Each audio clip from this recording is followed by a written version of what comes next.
Terima kasih pemirsa, Anda masih setia di Agropolitan News. Dalam memperkuat program nasional makan bergizi gratis terus dilakukan pemerintah Kabupaten Malang dengan membangun satuan pelayanan pemenuhan gizi.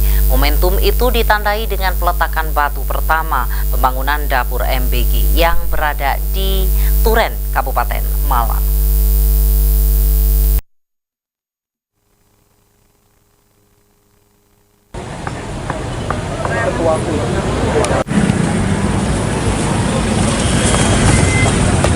Pembangunan Satuan Pelayanan Pemenuhan Gizi atau SPPG untuk mendukung program makan bergizi gratis atau MBG terus bertambah di Kabupaten Malang. Proyek yang diinisiasi Yayasan Peduli Berkah Nusantara dan bermitra dengan Polri ini ditargetkan beroperasi 1 Juli 2026.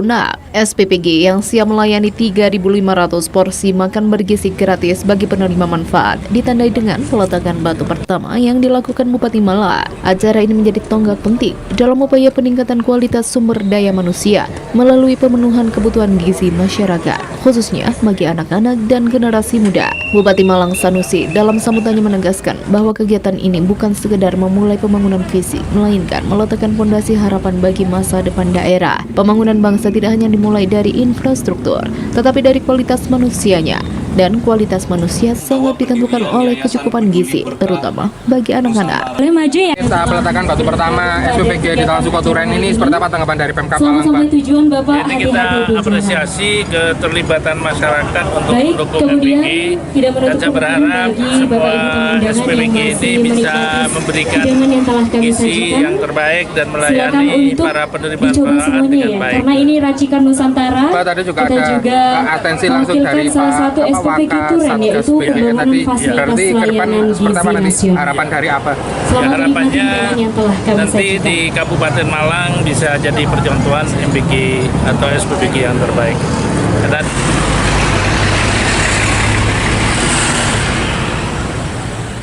Dengan dimulainya pembangunan SPPG di Desa Talang Sukoturen ini, jangkauan pemenuhan gizi anak-anak di Kabupaten Malang dipastikan semakin luas dan merata.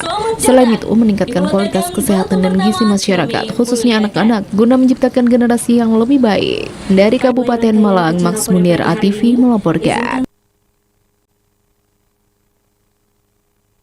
Unggul FC Malang sukses kalahkan Raibit Mimika dalam Pro Futsal League 2026 di Malang. Unggul sukses sarangkan 8 gol tanpa balas.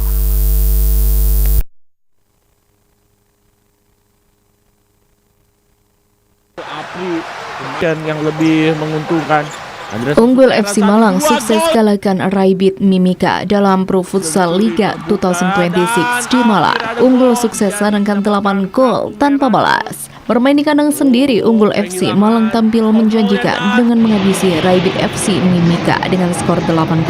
Tim asuhan pelatih Andre Luis Brocanilo continue langsung menekan pertahanan Raibit FC Mimika. Permainan jamik dari Wellington JS sukses memporak-porandakan Mimika dan menutup kemenangan 8-0 tanpa balas. Terkait hasil ini, tim analis Unggul FC mengatakan senang dengan permainan kompaktif. Raihan 3 poin jadi hasil positif selama liga. Alhamdulillah hari ini kita bisa meraih 3 poin. Ini adalah kemenangan berharga untuk pertandingan besok.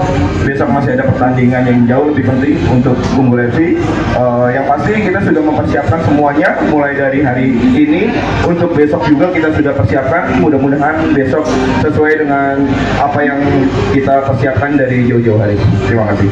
Sementara sisanya Well sama Teran sama Mas Teran atau kita benar-benar mempersiapkan untuk pertandingan di hari Minggu, tapi bukan berarti kita melepas di hari Sabtu. Kita tetap mempersiapkan untuk melawan Raibit, tapi head coach melawan Pangsuma tidak mudah. Kita butuh semua pemain all out, termasuk Anton, termasuk Hoirun, ya, termasuk Well di situ bisa sebagai anchor, ya, termasuk Sani juga. Jadi ada beberapa pemain yang memang kita persiapkan untuk besok. Gimana caranya besok semua pemain siap, bisa 100% kembali, bahkan bisa 1000%. Karena kita bermain di home tidak mudah. Kita harus kasih permainan yang terbaik. Ingat ini Malang.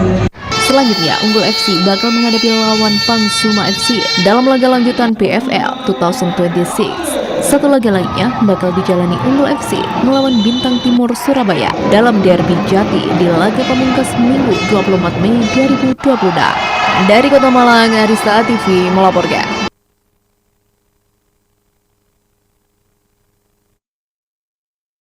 PBSI gelar penataran dan penyegaran pelatih lisensi B diikuti oleh pelatih dari level provinsi dan kota. Liputannya untuk Anda. Ikut jalan supaya nggak hilang. Bayangin.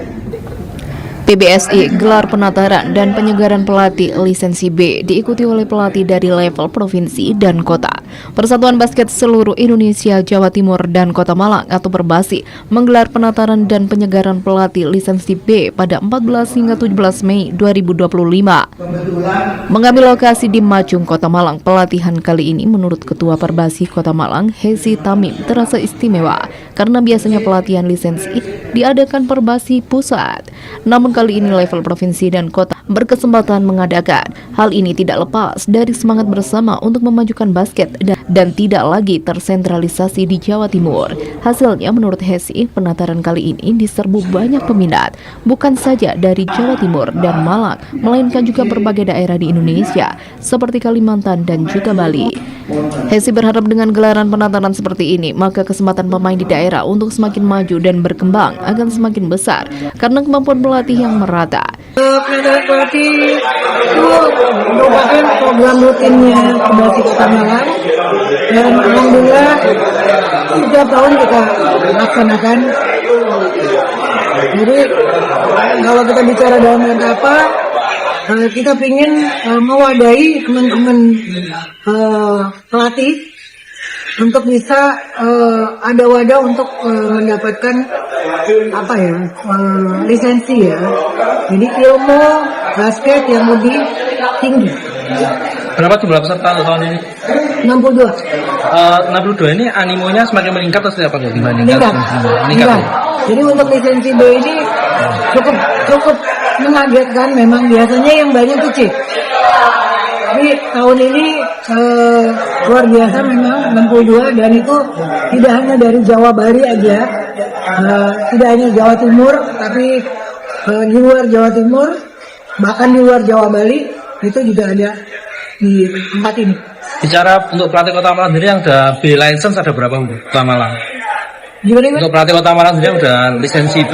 Oh banyak. Banyak. Jadi memang sebenarnya kenapa saya bikin, kita Perbasi bikin karena sebenarnya pinginnya pelatih Kota Malang itu tidak keluar untuk mencari sebuah lisensi ya, mencari sebuah ilmu. Jadi mereka tetap ada di sini karena memang tidak banyak yang bikin sebenarnya, gitu. Tidak banyak yang bikin dan alhamdulillahnya sih peningkatan kualitas itu terlihat karena ada beberapa turnamen yang ada di Indonesia dan mereka yang memang punya lisensi itu punya syarat kan, kita punya syarat-syarat.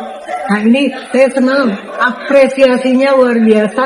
Kedepan diharapkan pelatihan penyegaran dan penataran pelatih basket bisa lebih intens dilaksanakan agar mampu menjangkau banyak pelatih dari beragam daerah.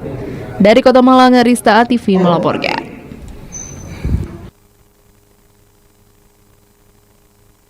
Libur panjang akhir pekan, kenaikan Yesus Kristus membawa lonjakan kunjungan wisatawan ke berbagai destinasi wisata di Kota Batu, Jawa Timur.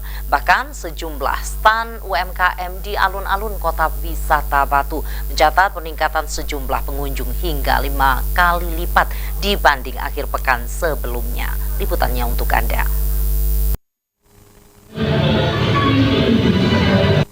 Libur panjang akhir pekan, kenaikan Yesus Kristus membawa lonjakan kunjungan wisatawan ke berbagai destinasi wisata di Kota Wisata Batu, Jawa Timur. Bahkan sejumlah stan UMKM di alun-alun Kota Wisata Batu mencatat peningkatan jumlah pengunjung hingga 5 kali lipat dibanding akhir pekan sebelumnya.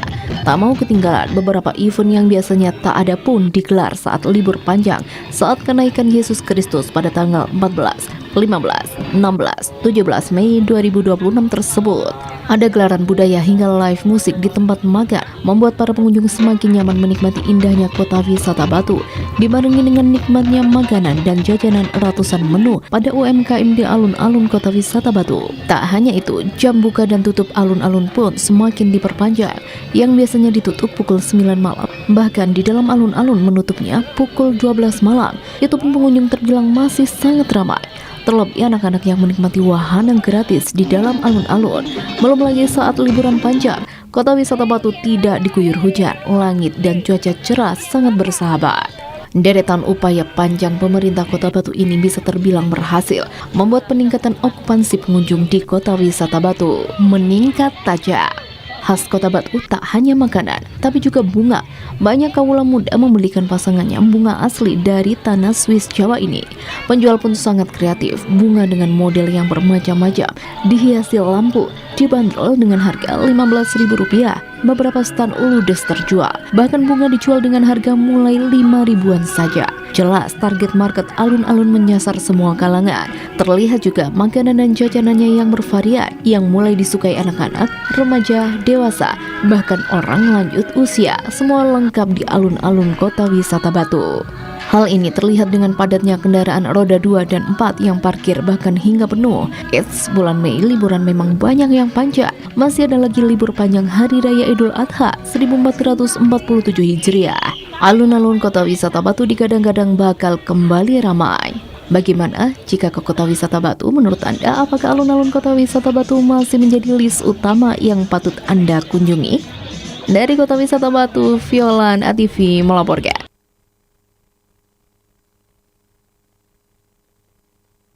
Dan pemirsa, berikut perakiraan cuaca Selasa 19 Mei 2026 untuk daerah Malang Raya dari Badan Meteorologi, Klimatologi dan Geofisika BMKG Stasiun Klimatologi Kelas 2 Malang.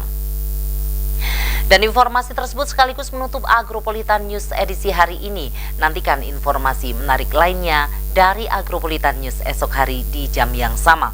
Mewakili kerabat kerja yang bertugas, saya Yuni mengucapkan terima kasih atas kebersamaan Anda. Wassalamualaikum warahmatullahi wabarakatuh dan sampai jumpa.